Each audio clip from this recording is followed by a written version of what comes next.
Hamburg, a lively metropolis in the north of Germany, and for many centuries a gateway to the world. A work of art with many different faces.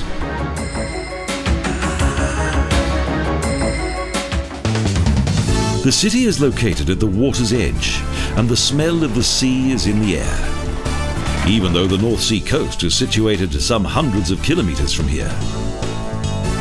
Hamburg's harbour is its lifeline and a popular tourist attraction.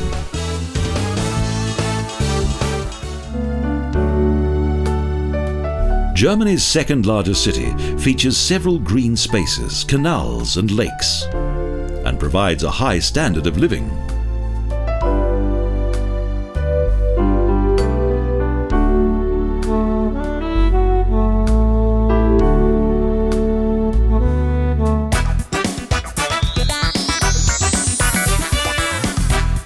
The harbour's history began 800 years ago, when in Nikolai Fleet the first harbour complex for the growing Neustadt was constructed.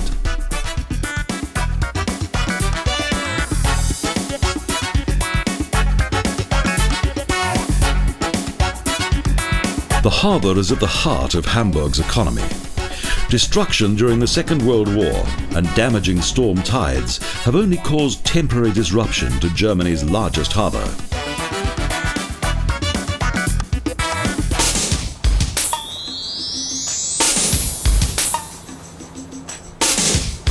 A trip around the harbour is a must. There are even steamboats to be found here. Eye-catching vessels that are usually only to be found on the Mississippi.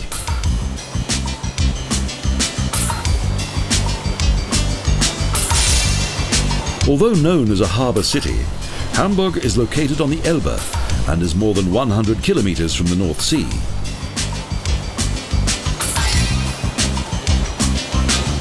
Due to its huge river, the sheltered harbour is accessible to large container ships. This is also a tidal region.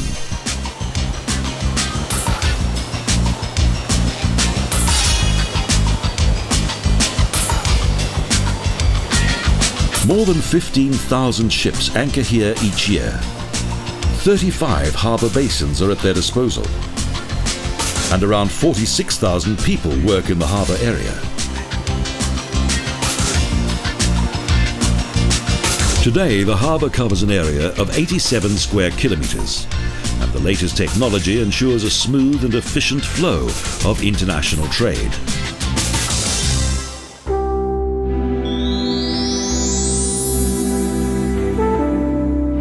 A green ship with 3 masts, the Rikmas, lies at anchor. A museum ship that features the dramatic history of navigation.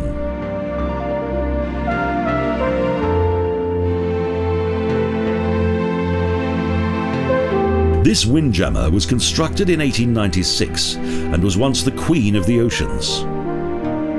It is the only surviving cargo ship of those days and was built long before the arrival of today's massive container ships. These well-made boats were able to transport up to 3,000 tons of cargo and were the fastest sailing ships in the world.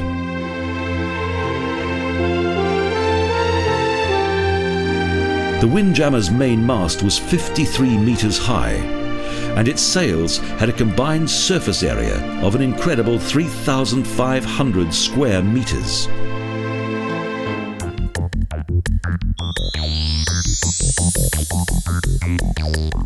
The Speicherstadt is part of the harbour.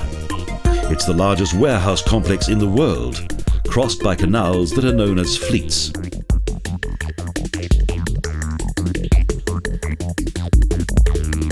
In 1888, although Hamburg was connected to the German realm, its harbour remained duty-free. So the construction of huge storehouses became necessary.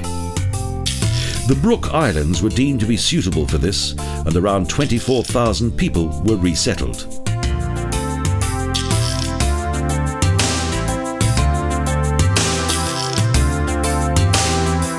This was once what amounted to a city of warehouses, whose Gothic brick architecture with gables, pinnacles and Gothic arches created an extraordinary setting.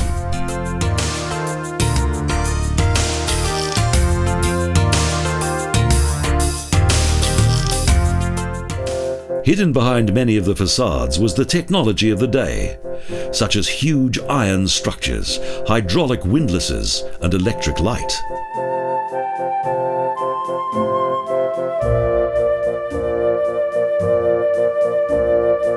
Coffee, tea, and spices were the most important trading goods that were scrutinized and dispatched by the owners of the warehouses.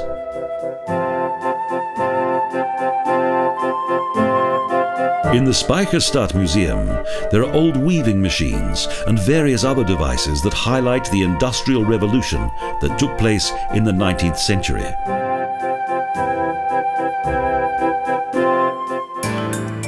The Speicherstadt is well worth a visit.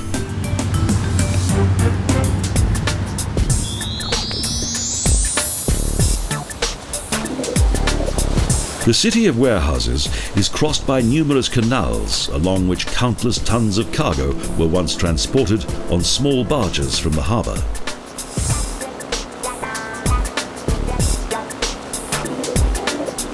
A boat trip on the fleets is a nostalgic adventure. From here, goods were lifted by windlasses to the upper floors.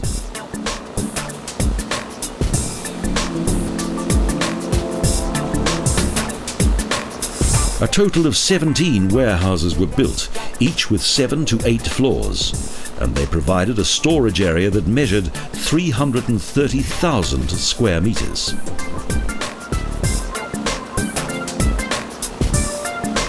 The boat travels on the Elbe, crosses it, and then disappears into the confusion of the canals on the opposite side.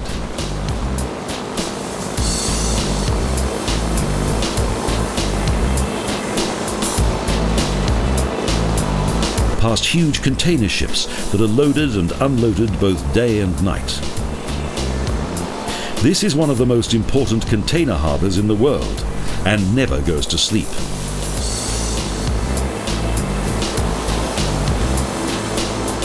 Returning to Speicherstadt, and the meaning of worldwide trade is clear, and why Hamburg is ideally placed for international shipping.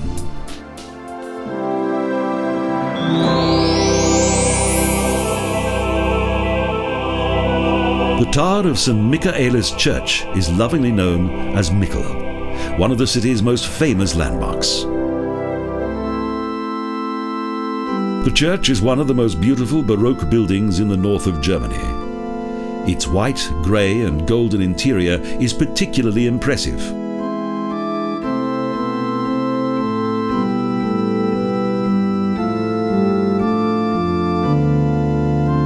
The cantilever ceiling and magnificent acoustics of St. Michaelis are highly acclaimed and certainly add to its beauty.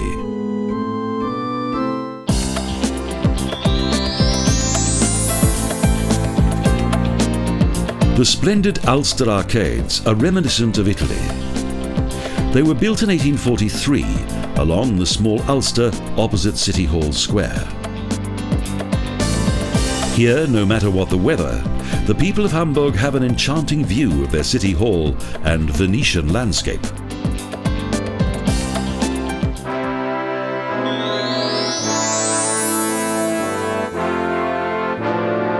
City Hall highlights the power of the autonomous Hansestadt Hamburg. This impressive building is supported by 4,000 oak posts in the former swampland of the Alster.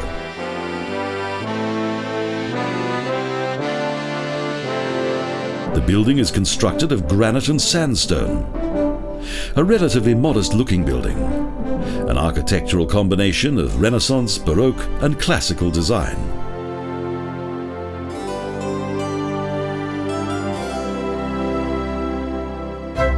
Trade brought with it prosperity, and membership of the German Hansa ensured the necessary protection of the trading ships that belonged to Hamburg's many trading families.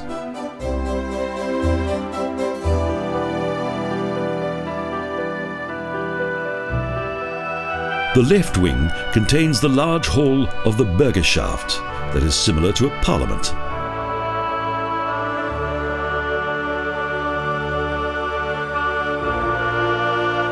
Here, it has always been possible for the public to observe the meetings of their representatives from balconies and wooden galleries.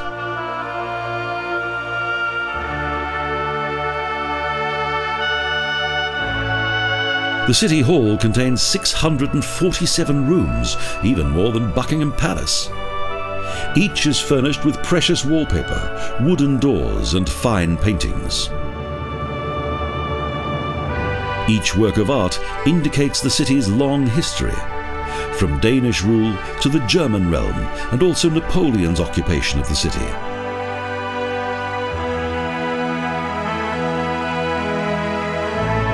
The first session of the Bürgerschaft is also featured. The quantity of white frills indicated status.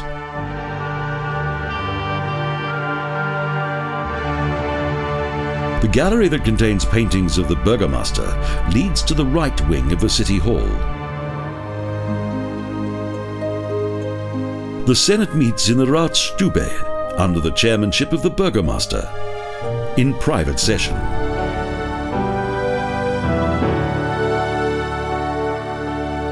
The spacious festival hall is decorated with large wall paintings that feature the history of Hamburg from primeval times to the Middle Ages and right up to the present day.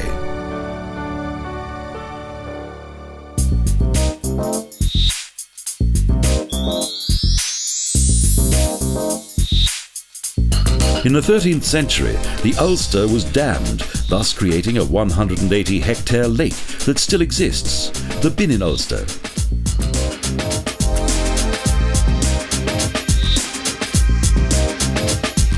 In around 1665, the city fathers designed tree-lined pathways and refreshment rooms at the water's edge. Since the 19th century, various luxury hotels have flanked the tranquil banks, and fine buildings such as the Hamburger Hof contain a number of exclusive shops. The Jungfernstieg is a noble part of town. The Alster steamers set off from here. The captain is ready to depart.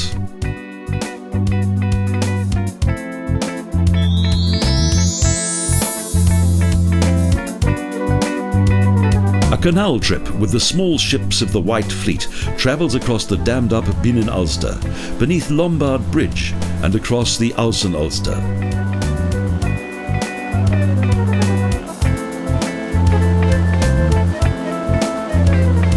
Next, it continues along serene canals, past various buildings and old factories that are no longer in use. The narrower and calmer the canals, the more muddy is the water. Rowing clubs and boat hire companies flank the green banks of the canals.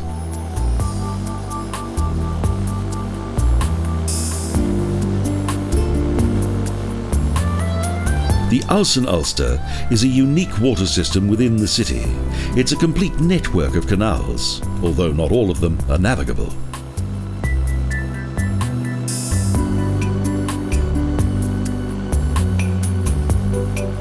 With 2,428 bridges, Hamburg has more than Venice, Amsterdam and London put together. It is rightly known as the Green City on the water.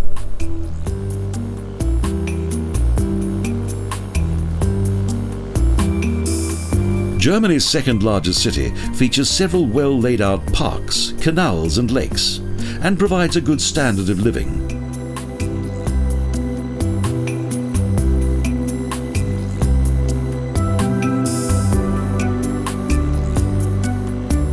It was here that, more than a century ago, the city's rich ship owners built their white villas and splendid gardens. The Alster is the city's main leisure area and attracts a large number of sightseers.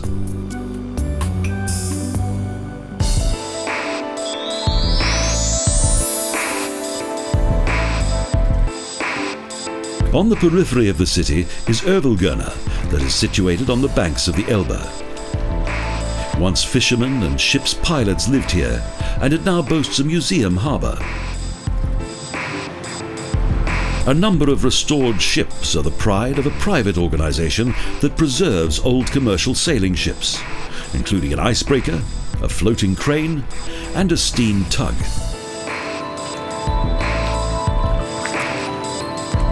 Each of these lovingly restored vessels is a fascinating sight, and some can be hired for corporate events.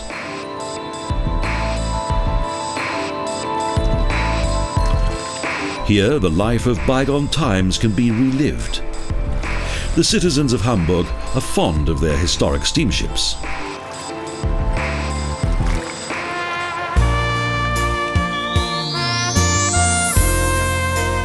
A little further on and we reach the Blankenese, or Light Nose, once a settlement for ship's captains on the banks of the Elbe.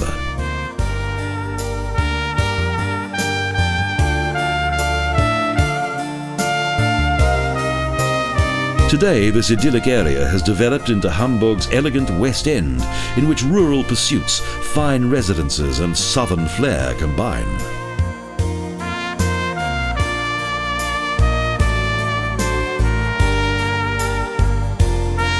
And those who look out romantically across the Elbe perhaps have a longing for faraway places.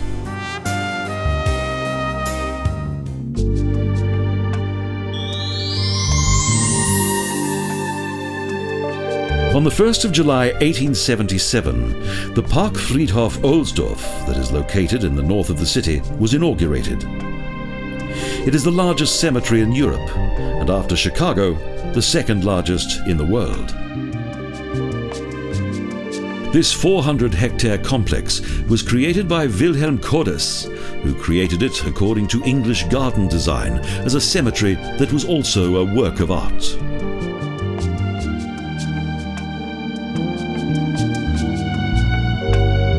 Numerous old gravestones and more than 800 statues decorate many of the cemetery's 320,000 graves, a reflection of the city's history.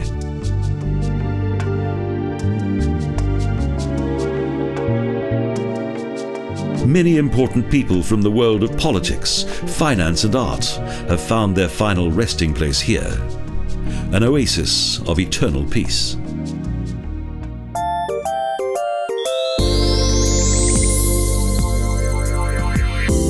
In 1907, Karl Hagenbeck opened an animal park that was revolutionary for its time. A 25-hectare park landscape for wildlife.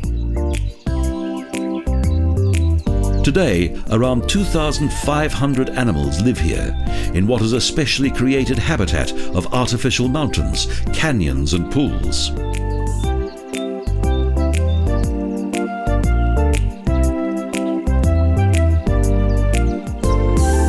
Hagenbeck wanted to separate the wildlife from visitors not by fences, but by invisible ditches beyond which the animals could live in a natural environment. In addition to an Asian landscape with numerous ponds, there's also an African savanna, a canyon of lions, a South American complex, and also a Japanese island, plus a land of dinosaurs. Hagenbeck succeeded in featuring indigenous wildlife side by side with the exotic, and in introducing distant habitats to the city. Hamburg doesn't have a zoo, but it does have Hagenbeck.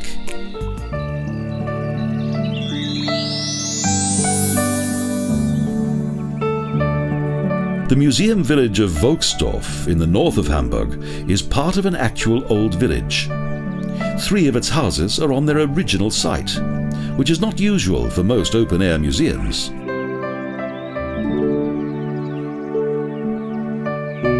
The complex provides a good insight into the rural life of old. It's an original Hamburgese forest village with farm buildings, a smithy and a barn. It also features domestic animals, natural meadows, a herb garden and beehives.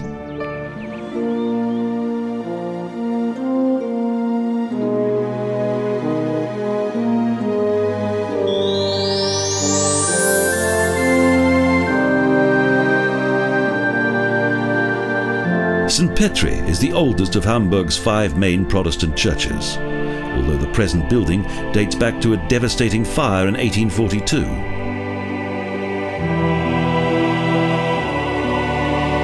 The huge brick building was completely destroyed and later rebuilt according to neo-Gothic design. The remains of the medieval foundation walls were integrated into the newly renovated church building.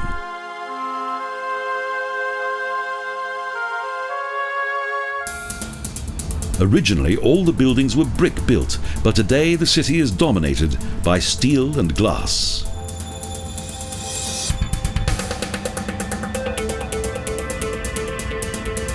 Imaginative constructions decorate the Kontorhaus district, and its characteristic office buildings are reminiscent of ships. The Molenhof, Chilihaus and Sprinkenhof are the sumptuous quarters of many of the city's most successful merchants. Artistic examples of power and prosperity are to be found everywhere, and finally the results of great wealth.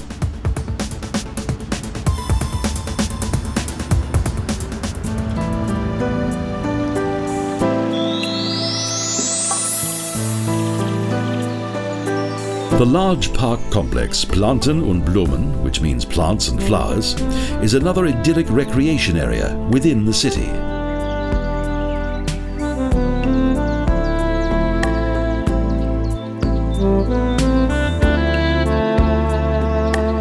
From 1863 until 1930, this area along the city's old fortified complex contained Hamburg's first zoological gardens.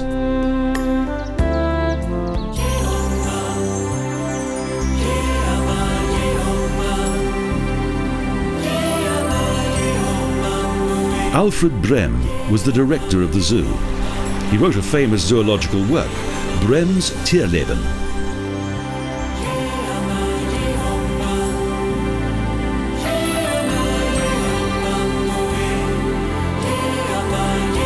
However, the zoo was subsequently transformed into a botanical garden that contained the largest Japanese garden in Europe, as well as a medicinal garden and a rose garden. A paradise of garden design. Several international horticultural shows take place here, and the flower beds change colour according to the seasons of the year.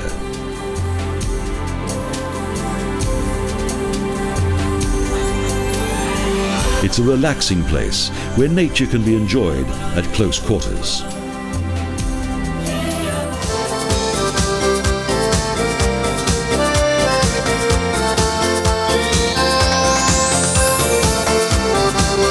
Annually, on the 7th of May, the Hagenbeck is celebrated. People from all over the world gather within the galleries of the landing stages to celebrate a huge harbour festival, along with the people of Hamburg. From the Speicherstadt to as far as the fish auction hall, there are around 500 stalls, a multitude of culinary delicacies, and several stages that feature various live performances. In the unique atmosphere of the harbour, when the weather's good, it's a perfect place to celebrate. Next, the boat displays begin, a reminder of the real reason for this festival. On the 7th of May 1189, Emperor Friedrich Barbarossa gave Hamburg the right to be a duty-free area, and also the right to trade freely on the lower Elbe. It was then that the real prosperity of the city began, and vast wealth gained from trading went from strength to strength. Immigrants also helped in this success. In the 16th century, many Dutch Protestants fled from religious wars to Hamburg.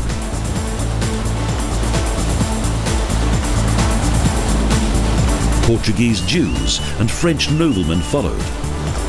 A multicultural society was formed, and they all had one goal in mind: to prosper from international trade. The former Hansestadt was transformed into a modern metropolis. Its unique character has survived: the smell of the sea and a prosperous way of life. Hamburg, the green city on the water, gateway to the world, a European harbour that contains the spirit of distant lands.